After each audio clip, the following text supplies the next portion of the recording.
இந்த ஸ்தலத்தில் அனவித்யாம்பிகை, இந்த அனவித்யாம்பிகை யாரு? நாகசர்மாவின் மனைவி. அந்த அம்மா இந்த இடத்துல வந்து லிங்க ரூபத்தில் இறைவன் முன்பு காட்சி தருகிறார். இந்த ஸ்தலத்தில் சிவலிங்கத்துக்கு எப்பொழுதுமே வந்து சிகப்பு துணி வஸ்திரம், அதில் தான் லிங்க பெருமானுக்கு அபிஷேகம். ஏன்னால் அம்பாள் கூடவே இருக்கிற மாதிரியான ஒரு ஐதீகம். அதே மாதிரி அம்பாள் இந்த இடத்துல எப்படி இருக்கான்னா 4 கரத்துடன் அபய கஸ்தத்துடன் கருணாரூபியாக, கேட்ட வரம் கொடுக்கும் தாயாக, அருள் கொடையாக. குறிப்பாக பார்த்தீங்கன்னா இந்த பஞ்சபட்சி படித்தவங்களுக்கு எல்லாருக்கும் தெரியும், மயில் பட்சின்னு பேர் தெரியுமா? உங்களுக்கு எல்லாத்துக்கும் தெரியும், கண்டிப்பாக தெரியும். ஏன்னா மயில் பட்சி யாருக்கெல்லாம் இருக்கோ அவங்களாம் இந்த ஸ்தலத்துக்கு போனால் கண்டிப்பாக வெற்றி நிச்சயம், அதில் வந்து சந்தேகமே கிடையாது. இத்திருக்கோயிலில் அம்பாள் சன்னதி தனி சன்னதியாக காணப்படுகிறது.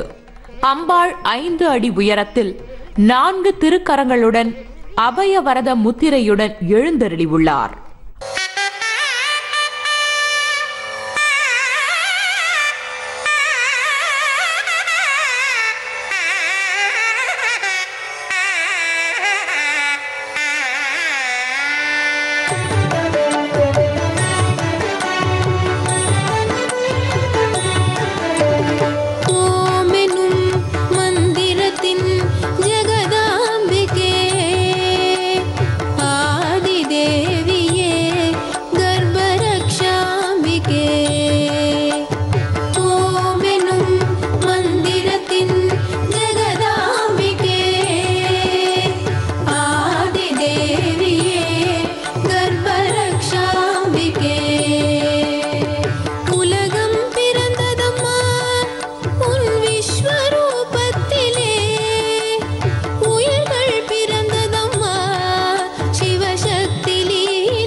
பஞ்சபட்சி ஸ்தலங்களில் மயில் பட்சியாக அம்பாள் எழுந்தருளி இந்த ஸ்தலத்தில் 2 விதமான தீர்த்தம் இருக்கு.